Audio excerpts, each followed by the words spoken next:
Good morning students, how are you? I hope all students are fine.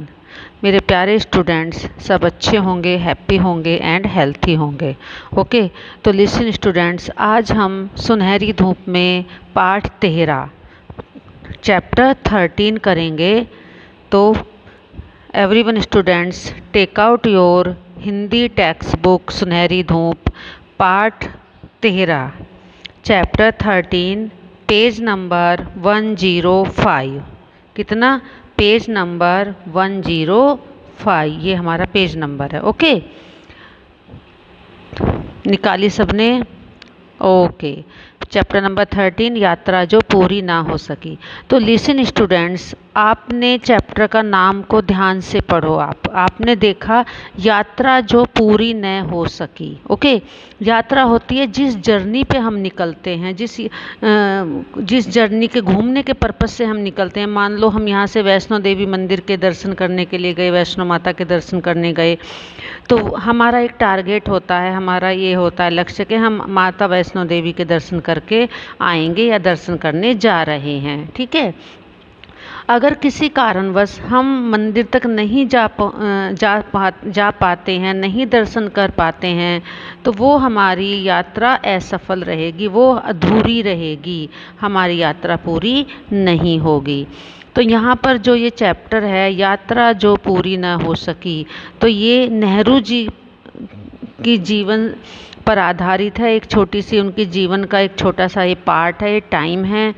अपनी marriage के बाद नेहरू जी अपनी family के साथ घूमने के लिए कश्मीर गए थे और उन्होंने सोचा था कि अपने फ्रेंडों के साथ वो अमरनाथ की यात्रा करने जाएंगे, अमरनाथ गुफा के दर्शन करने जाएंगे। ठीक है, बट परेशानियों के आते हुए, कठिनाइयों को सामने आते हुए किसी कारणवश उनकी यात्रा पूरी नहीं हो पाई थी।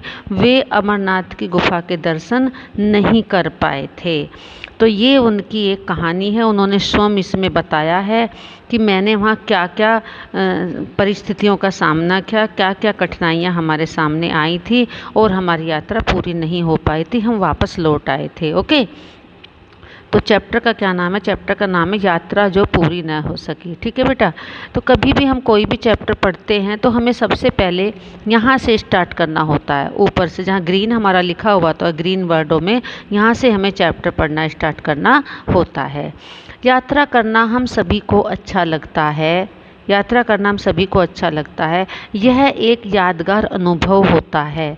चलिए पढ़ते हैं नेहरू जी की यात्रा का वर्णन।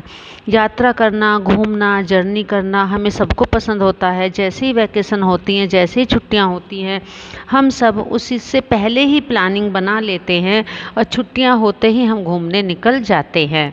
ओके, तो घूमना, जर्नी करना, जगह जगह जाना हमें सबको पसंद आता है। बच्चे तो बहुत ज़्यादा उत्सुक रहते हैं, बहुत ज़्यादा खुश रहते हैं कि हमें यहाँ जाना है, हमें वहाँ जाना है। ठीक है, इस प्रकार से तो ये किसकी यात्रा का वर्णन है? ये पंडित जवाहरलाल नेहरू जी की यात्रा का वर्णन है। पंडित जवाहरलाल नेहरू जी कौन थे? पंडित जवाहरलाल नेहरू हमारे देश के प्रथम प्रधानमंत्री थे। जब हमारा देश आज़ाद हुआ था तो हमारे देश के प्रथम प्रधानमंत्री पंडित जवाहरलाल नेहरू थे। ओके, चलिए अब आते हैं वर्ग पहेली में उन पर्वतीय स्थलों के नाम ढूंढो जहां लोग घूमने जाते हैं। ये हमारी एक वर्ग पहेली है और इसमें हमने क्या ढूंढना है? इसमें हमें ढूंढना है हिल स्टेशन।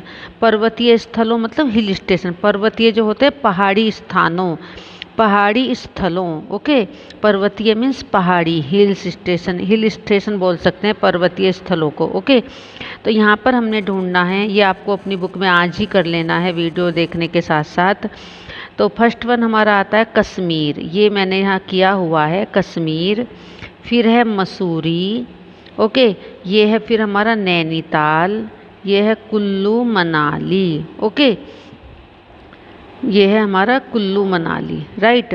तो बेटा मुझे शिमला, ओके, एक और अभी मुझे मिला है, ये है शिमला, ये हमारा शिमला हो गया। फिर हो गया ऊटी, ये हमारा ऊटी हो जाएगा। यहाँ पर शिमला आ जाएगा, यहाँ पर ऊटी हो जाएगा। ठीक है, डलहौजी तो हमारा हिल स्टेशन नहीं है, तो यही हो जाएगा हमारा शिमला और ऊटी इसमें ऐड हो जाएंगे, एक में शिमला एक में ऊटी। कश्मीर, नैनीताल, मसूरी, कुल्लू मनाली, शिमला एंड ऊटी। ओके, ये हमारे हिल स्टेशन हो गए हैं, पर्वतीय स्थल हो गए हैं। चलिए अब चैप्टर पे आते हैं।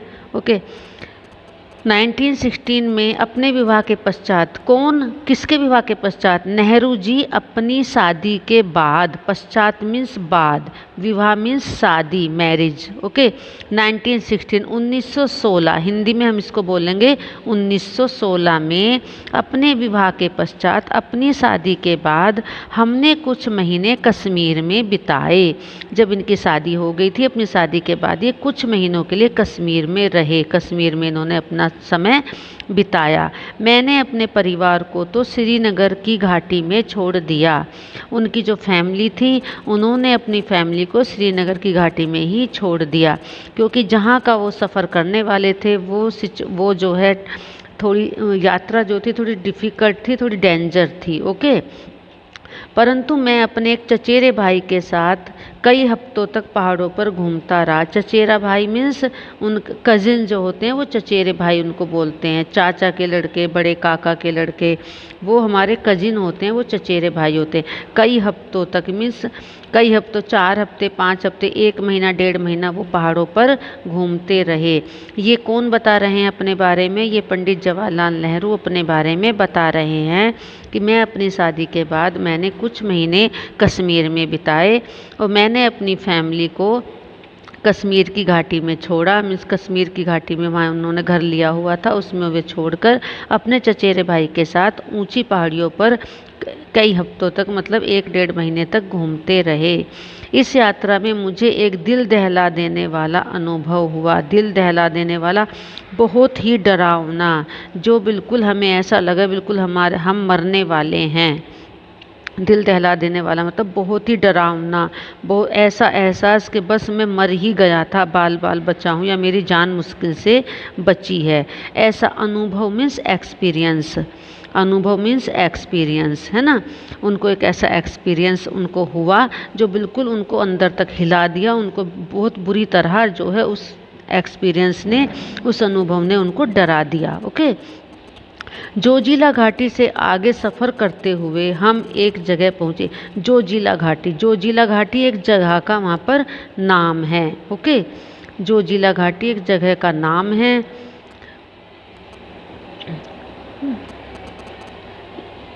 एक जगह का नाम है। आगे सफ़र करते हुए हम एक जगह पहुँचे। जोजिला घाटी से सफ़र करते हुए वहाँ वो एक जगह पहुँचे। मेरे ख्याल से वह मटायन कहलाती है। उन्हें आइडिया है कि उस जगह का नाम मटायन है, वो श्योर नहीं है। मेरे ख्याल से का मीनिंग ये होता है बेटे, शायद, मैं श्योर नहीं हूँ, शायद उस जगह का नाम मटायन है। ओके, वह जगह मटायन कहलाती है। हमसे कहा गया था कि अमरनाथ की गुफा यहाँ से 8 मील दूर है।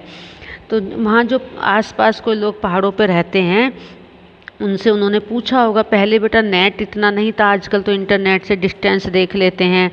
अमरनाथ में जाना तो कितने किलोमीटर है, पैदल पथ यात्रा कितने दिन में पूरी हो जाएगी, हमें दिल्ली जाना है तो कितने किलोमीटर है, नेट पे देख लेते हैं। उस टाइम पर इंटरनेट की सुविधा इतनी ज़्यादा नहीं थी। हमें कहीं किसी का डिस्टेंस किसी जगह का पूछने के लिए वहाँ से रहने वाले लोकल लोगों से ही कंफर्म किया जाता था, पूछा जाता था, या मैप में देखा जाता था। लेकिन मैप में जगह, एरिया का पता चल जाता था, लेकिन डिस्टेंस का पता नहीं चलता था। ओके, तो हमसे कहा गया था कि अमरनाथ की गुफा यहाँ से सिर्फ 8 मील दूर है। तो जैसे उन्होंने पूछा होगा, जैसे उन्होंने पता किया होगा, कंफर्म किया होगा, तो लोगों ने बताया कि यहाँ से 8 मील दूर है। यह ठीक था कि बीच में हिम से ढका हुआ एक बड़ा पहाड़ था। 8 मील दूर तो है, लेकिन यह ठीक था कि वहाँ पर जो है हिम से ढका हुआ, हिम मीन्स बर्फ़ से ढका हुआ एक बड़ा पहाड़ था जिसे पार करना था। लेकिन उससे क्या, 8 मील होते ही क्या है, उन्होंने सोचा कोई बात नहीं, बड़ा पहाड़ है तो कोई बात नहीं, हम पार कर लेंगे। 8 मील का डिस्टेंस होता ही कितना है। तो जब हमारी एज ऐसी होती है, जवान होते हैं 24 25 30 26 27 30 साल तक की एज में, तो इतने 8 मील 10 मील का डिस्टेंस ज़्यादा नहीं होता था। और पहले लोगों को प्रैक्टिस भी होती थी, आदत भी होती थी पैदल चलने की। अब आजकल तो आदत नहीं है तो थोड़ा मुश्किल पड़ता है, बट पहले के लोग स्ट्रॉन्ग भी होते थे क्योंकि उनका खाना पौष्टिक होता था, शाकाहारी अधिकतर खाना उनका होता था, पौष्टिक खाना होता था, तो एनर्जी बनी रहती थी। तो पहले ज़माने के लोग, पहले टाइम के लोग पैदल भी ज़्यादा चल लेते थे अकॉर्डिंग अब के। ओके, तो उन्हें लगा कि 8 मील दूर होता ही क्या है, कोई बात नहीं, पहाड़ है तो इट्स ओके, हम पार कर लेंगे। फिर एक जुनून होता है, एक अंदर से एक विश्वास होता है कि नहीं, हमें अमरनाथ की यात्रा करनी है, वहाँ पर जाना है, हम पार कर लेंगे। हम दोनों में जोश खूब था। वो आगे बेटा जोश वाली बात जो मैं आपकी बात कर रही हूँ अभी, उन दोनों में जोश बहुत था, उत्साह बहुत था और एनर्जी भी काफ़ी थी। किंतु अनुभव नदारद, नदारद मतलब अनुभव ना के समान, क्योंकि जोश था, ताकत थी, एनर्जी थी, लेकिन अनुभव, अनुभव मतलब एक्सपीरियंस, एक्सपीरियंस बिल्कुल भी नहीं था पहाड़ों पर चढ़ने का, पहाड़ों पर जाने का, बर्फीले पहाड़ों पर चढ़ने का उनको बिल्कुल भी एक्सपीरियंस नहीं था।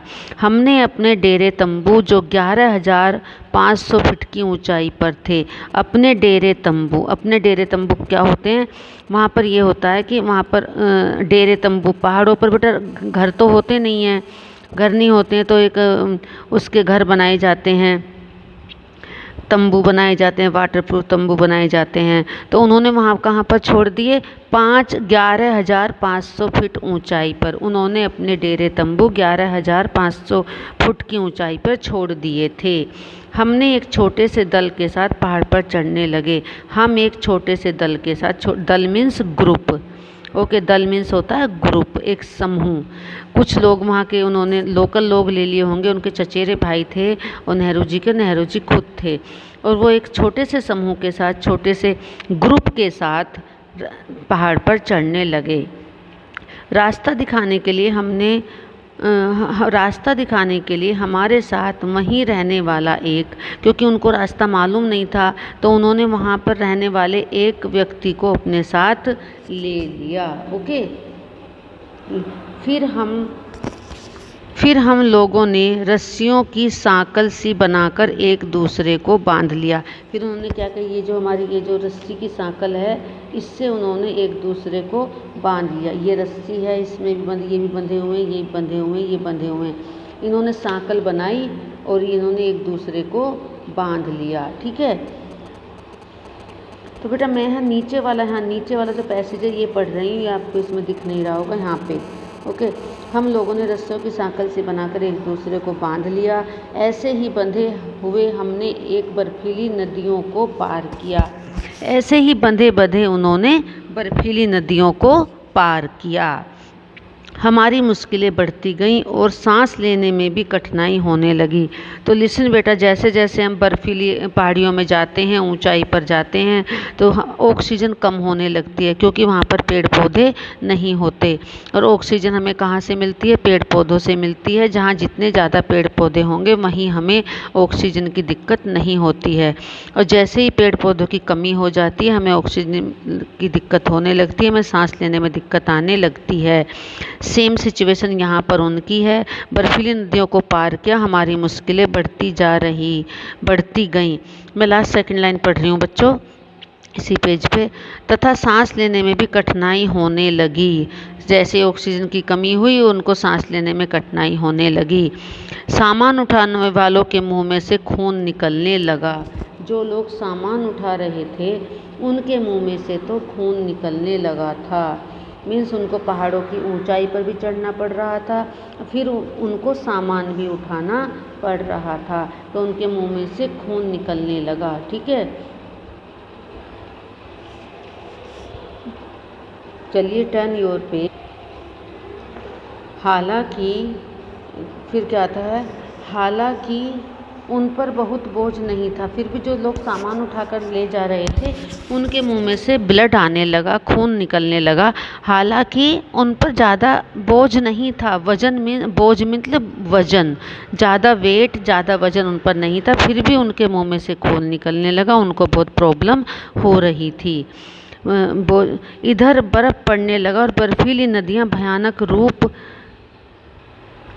से रपटीली हो गई थी। इधर बर्फ़ भी पड़ने लगी थी और बर्फीली नदियाँ जो थीं, पहाड़ों पे बेटा नदियाँ होती हैं, उसमें बर्फ़ जम जाती है, बर्फ़ गिरती है तो बहुत रपटनी हो जाती है। रपटनी मतलब फिसलने वाली, जैसे पैर रखो उन पे पैर फिसलने लगते हैं और हम गिरने लगते हैं, है ना। देखो ये जो है पूरा फिसलने जैसा हो गया है। ओके, तो रपटीली हो गई थी। हम लोग बुरी तरह थक गए थे, वो लोग जो बुरी तरह थक गए थे। क्यों थक गए थे? क्योंकि एक तो रास्ता पहाड़ी था, फिर ऑक्सीजन की दिक्कत हो रही थी, फिर बर्फ़ पड़ने लगी थी, अब पैर फिसल रहे थे और उनको बहुत जमा जमा कर अपने पैर रखने पड़ रहे थे। तो ऐसी सिचुएशन में, ऐसी कंडीशन में थकान भी ज़्यादा होती है। ओके, एक एक कदम आगे बढ़ाने के लिए बहुत कोशिश करनी पड़ रही थी। ये वही बात उन्होंने कही है कि एक एक कदम आगे बढ़ाने के लिए उनको बहुत कोशिश करनी पड़ रही थी, मतलब बहुत मेहनत करनी पड़ रही थी, को बहुत ट्राई करनी पड़ रही थी। कहाँ पैर रखें, कैसे हम इजीली अपनी प्रॉब्लम को कम करें, कैसे आगे चलें। लेकिन फिर भी हम आगे बढ़ते ही गए, इतनी प्रॉब्लम्स के साथ हिम्मत करके भी वो आगे बढ़ते ही गए।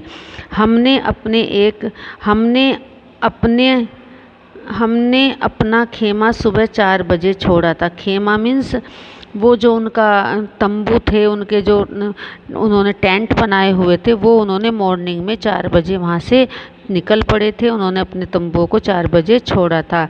12 बजे तक लगातार चढ़ते रहने के बाद हमने एक विशाल हिम सरोवर देखने का सौभाग्य मिला। 4 बजे से 12 बजे तक वो चलते रहे। ओके, तब उन्हें क्या सौभाग्य प्राप्त हुआ? हमें एक विशाल हिम सरोवर, विशाल मीन्स बहुत बड़ा, हिम सरोवर बर्फ़ का एक तालाब देखने का सौभाग्य मिला। हिम सरोवर, हिम मीन्स बर्फ़, विशाल मीन्स बहुत बड़ा, हिम मीन्स सरोवर, हिम मीन्स बर्फ़, सरोवर मीन्स तालाब। तो बर्फ़ का तालाब देखने का उनको सौभाग्य मिला। तो आई थिंक वो सरोवर जो है मानसरोवर है, जो जिसमें पार्वती जी नहाती थी। I am not sure, I think वही है। सौभाग्य देखने को मिला। ओके, वहाँ का दृश्य बहुत ही सुंदर था। कहाँ का दृश्य? हिम सरोवर का दृश्य बहुत ही सुंदर था। उसके चारों ओर बर्फ़ से ढकी पर्वत चोटियाँ थीं। उसका दृश्य मतलब सीन, उसका सीन बहुत सुंदर था। उसके चारों ओर बर्फ़ से ढकी पर्वत चोटियाँ थी, मतलब वो उसके चारों तरफ पर्वत की चोटियाँ दिख रही थी और बर्फ़ से ढकी हुई थी, मानो देवताओं का मुकुट हो। तो चारों तरफ से उनको इतना अच्छा लग रहा था, इतना पसंद आ, जैसे देवताओं का मुकुट चमक रहा हो।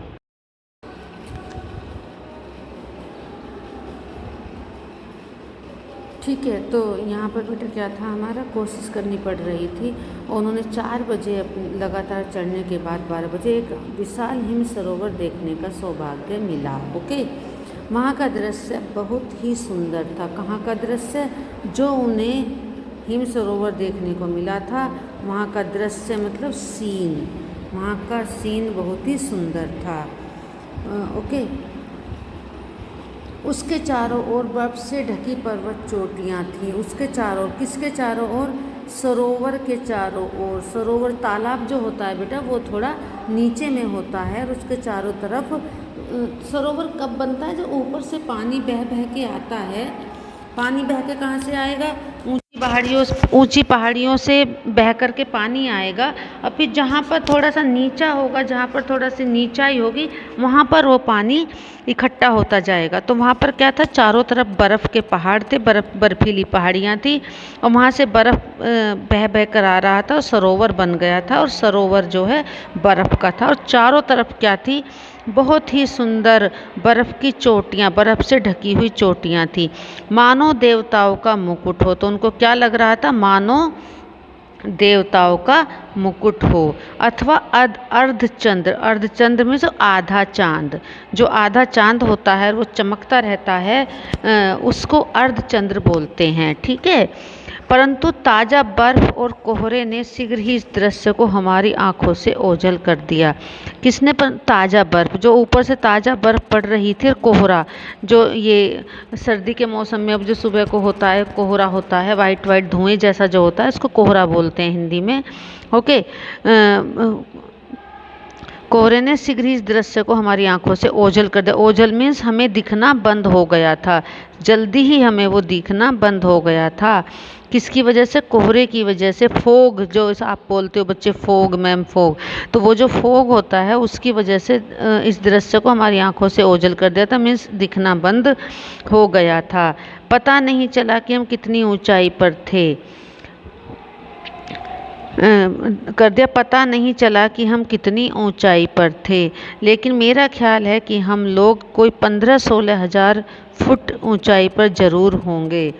उनको आइडिया नहीं था कि हम कितनी ऊंचाई पर हैं, कंफर्म नहीं था, लेकिन थोड़ा सा आइडिया ज़रूर था कि हम कम से कम कितने थे? 15-16 हज़ार फुट ऊंचाई पर ज़रूर होंगे, क्योंकि हम अमरनाथ की गुफा से बहुत ऊंचे थे। वे अमरनाथ की गुफा से ऊंचे थे, और अमरनाथ की गुफा तक पहुंचने के लिए उनको नीचे की तरफ जाना था, ढलान की तरफ जाना था। तो बेटा, पहाड़ों पर चढ़ना जितना हार्ड होता है, उससे भी ज़्यादा मुश्किल पहाड़ों से उतरना होता है, क्योंकि एकदम ढलान वाली सिचुएशन होती है। हम बिना चलाए आगे को अपने आप चलते हैं, अपने आप हम पे प्रेशर आता है नीचे चलने का। ओके।